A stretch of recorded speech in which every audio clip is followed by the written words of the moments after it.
Well, I forget about getting Starbucks as a sponsor now. Yeah. Did you really want them as a sponsor? Not really. Oh. They're overrated. And on that happy note, let's go see if we can't fix your car. Yeah, really. Listen.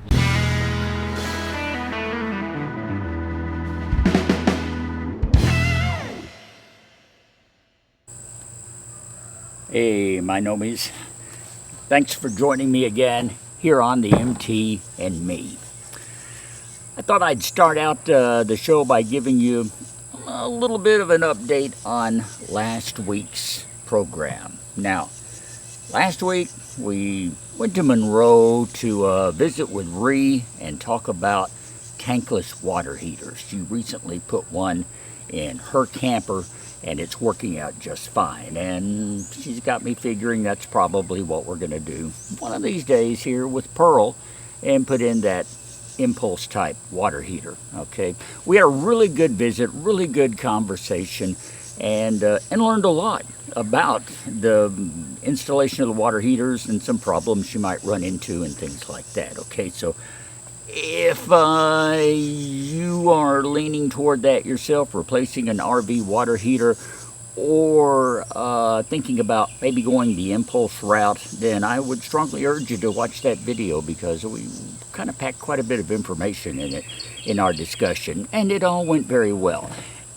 That really, that was only part of the story last week, though. The rest of it was the trip itself, for me anyway, because I started having some car troubles in the course of that trip. My Equinox started trying to overheat on me, and I couldn't figure out why, and so anyway, I was kind of limping my way back home, trying not to burn the engine up in the process, and then I had a flat tire on top of that, and fortunately that happened in the town of Bastrop, so I managed to limp to a very nice car dealer, and they couldn't fix the tire, but they put my spare on and didn't charge me anything for it. Thanks again. Jerry's Tire and Alignment in Bastrop. Good folks. In case you ever need them, check them out. So anyway, I finally made it home, long story short, and I thought I'd give you a bit of an update. Since all that has transpired, well, I got here, and of course the first thing was, let's get a tire. And I did.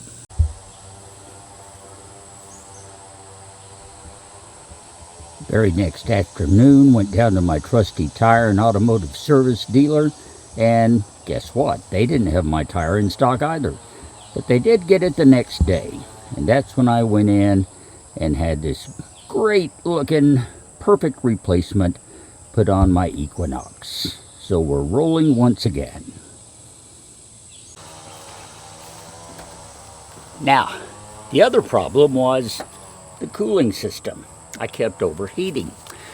Well, we're thinking maybe thermostat, maybe the system needed what they call burping if it gets air packets in the cooling system. These late model cars can develop problems with that. So I had them check over the entire system. They couldn't find anything wrong. I said, seems like thermostat's working okay. Engine temperature's all right. Circulation's okay. Water pump's working. There are no leaks. They couldn't find anything wrong. So here's the theory they came up with. I had at some point lost some fluid, which you will in time. It's going to happen. And whenever I had added water to it, I added water and not antifreeze, which is, you should always add antifreeze whenever you have to top off your fluid. Well, I added water because mainly it would happen in situations where I didn't have antifreeze and I had to get something to get the fluid level up. So anyway, I had diluted the system, to put it bluntly. This is my fault. I did this. And because of that, whenever the engine would get hot, that water will boil out. The antifreeze won't. That's why they call it antifreeze. It's also anti-boil. It can get hot and not boil over. So my water was boiling out, the fluid level would go down, the engine would overheat. It became a vicious circle. So they went in, flushed the entire system, so everything looked good, no dirt or grime or anything like that.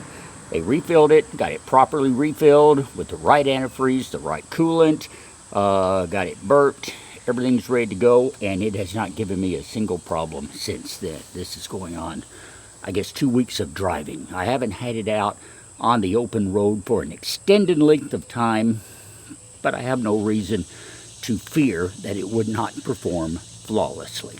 All right, so overheating problem taken care of. At least we hope so. So while I had it in the shop, I decided to have a little front end checkout too. Now, I've told you on past videos that the Equinox was having an issue with something in the front suspension. My theory was that the bushings had worn out on the lower control arms, and that was causing it to really clunk whenever you went around sharp turns or had to brake sharply or went over bumps. It didn't seem to be a real safety issue, but it couldn't be good for the car, and it was definitely annoying to get that clunky sound. So I said, look, get on the rack and look at it, guys. So they did, and they checked out the front end, and they said immediately that the tie rods, the inner and outer tie rods, needed replacing. Well, you may recall some time ago I had bought some front end suspension parts for the Equinox, thinking that I would do this replacement myself. I've been trying to talk myself into doing that work for about 4 months, and I have not done it yet, just because those of you who are regular watchers remember the front end work I did on the Jeep Liberty, all the trouble I had replacing the ball joints and the control arms, and I kind of vowed to myself then I will never do front end work on a vehicle, and I was about to break that vow, but I did not. I went to a dealer, a professional, and it's a good thing because, as it turns out from their inspection, those bushings that I thought were bad are just fine. There's no problem with the lower control arms. The trouble was in the tie rod ends, both the inner and outer tie rods. So I had them replace those. I already had the parts. See, I had bought that suspension kit, which means that I had the tie rod inner and outer parts for both sides, so they just took my parts and put them on for me. I also, should the need ever arise, have struts and lower control arms for each side. I'll just put those on the shelf just in case and hang on to them, because I bought them a while back before the tariffs kicked in. And so I've got them. I'll hang on to them. Okay. Got the front end story. That's taken care of. She drives a lot better. Also got her front end alignment, because when you replace tie rods or do any kind of work on the front end, you have to have it aligned. So, got the tie rod ends replaced, front end alignment.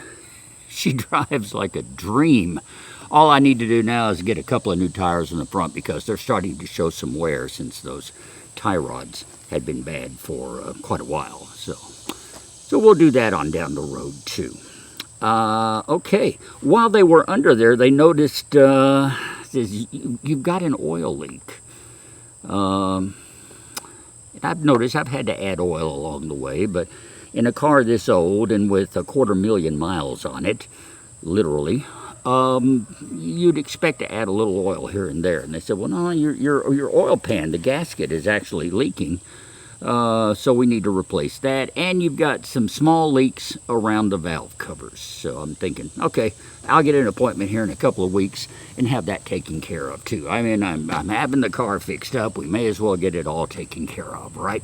Okay, so we'll do that on down the road here in a couple of weeks, and I'll give you an update on that as well.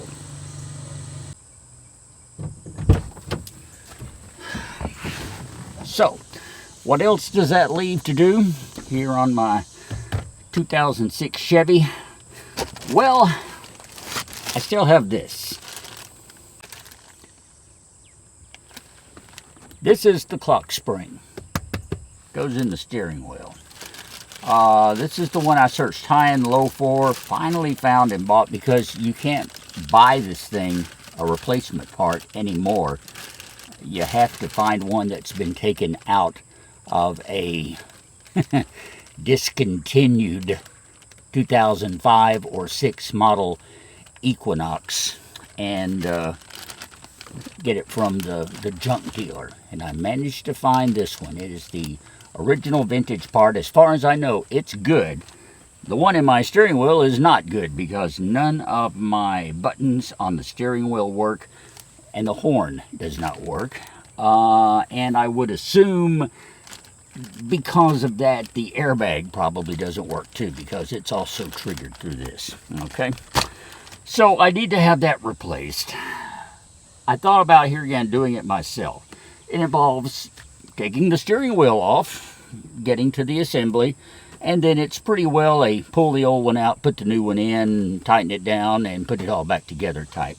So, rocket science it's not, but it's something I've never done, and I'm frankly a little worried that I'll end up getting the steering wheel off and run into some problem that I can't handle, and then here I am stuck without a vehicle because I can't move this one without a steering wheel, and well, it could just lead to all kinds of problems if I just needed to run to the parts store and get a $5 part to complete the job. So I may talk to my trusty tire center and see if they'd be willing to put this in for me too. I don't know if they'll do that kind of work.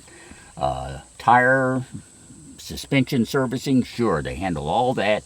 They do minor engine work. I don't know if they'll get into this kind of work or not. I'll just have to ask and find out, and I'll let you know. But anyway, at some point, we're going to have to get this clock spring swapped out because I really would like to have a horn in my car. And the other stuff working would be nice too. Yeah. So, there you have it. That's pretty much the update on how I am recovering from everything that happened last week in that quick, quote, trip to Monroe and back. Everything's fine. I'm good. Equinox is good. Life goes on. And yeah, I'm still going to put an impulse water heater in Pearl one of these days.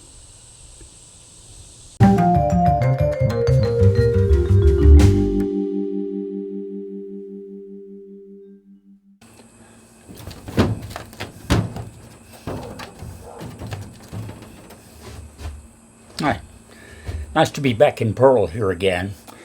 And let me tell you right up front that we probably won't be in her for very long. Once again, this week has been my typical summer problems. By the time I get off work and get in the afternoons, it is, one, either 115 degrees in the shade, as far as the heat index goes, or two, it's scattered showers and thunderstorms, keeping everything soaked outside, or three, both of the above. So, point is, it's just not the best weather to get out and work on your RV when she is setting outdoors with no kind of shelter. So, haven't done a whole lot. But I do want to talk about something here. Pick your brain for just a second. And that concerns insulation, okay? We've talked a time or two in the past about how to best insulate Pearl's roof. This is nothing but the backside of the metal that's on the outside. They had blown on insulation. All of that had dried out and gotten real nasty and icky, so I got rid of all of it. Most of it anyway. It's been scraped off. But I got to put something back. As you know, we put in these additional braces, the wooden rafters going across, to give some added support to the metal frame. And we will probably, after attaching a ceiling to this, eventually lay insulation in there too. But I need some sort of probably foam and foil vapor barrier to actually go against the bottom of that metal. I would like your recommendations on that. I've looked at what they call hardback foam, I guess, which is kind of firm but still pliable.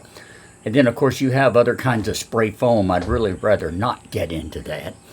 And a couple of other variations. There's always just good old standard insulation kind you put in your houses to go up in there too.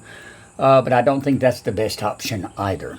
I need something that'll give me a bit of a vapor barrier, as I said, and a moisture barrier as well. We've pointed out that when you have metal exposed to weather on one side and interior conditions on the other, you're going to get condensation. There are several different situations that will create condensation, so I need something to block that moisture that is going to develop. The insulation that was in here that they originally had in the walls is, I guess, just it's hard shell foam. I was trying to see if I had a piece of it laying around, and naturally I don't. Let me show you over here what it looks like.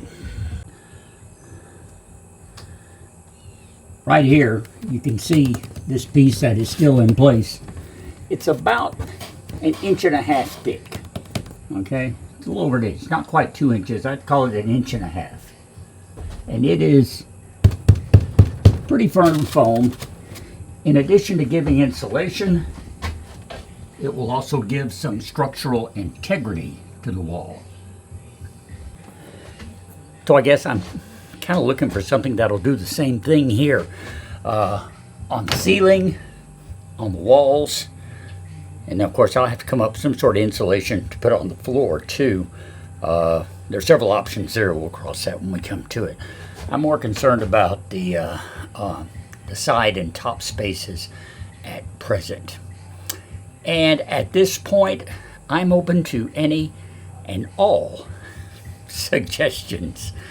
Any of you who have re-insulated an RV or perhaps done a van conversion, you have to put insulation in that too, and I'm facing kind of the same sort of problems here. So let me know what you think, what your ideas are. Give me some comments below, because I really do want to know what you're thinking, and you can really help me out, okay? For now, whew, you can't imagine how much cooler it is standing right here than it was right there. And it's still hot standing right here.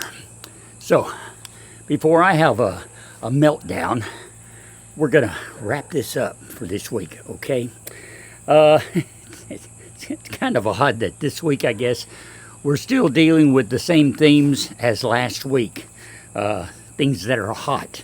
Hot water, both in water heaters and in automobiles, and hot weather, which creates a different kind of hot water altogether. So, I'm going to go find some place cool. Thank you once again for your help and your support. Please leave your comments below about the insulation bit, and I would really appreciate it. I love you, my nomies. As always, thank you for watching. I'm Russ. We will talk later.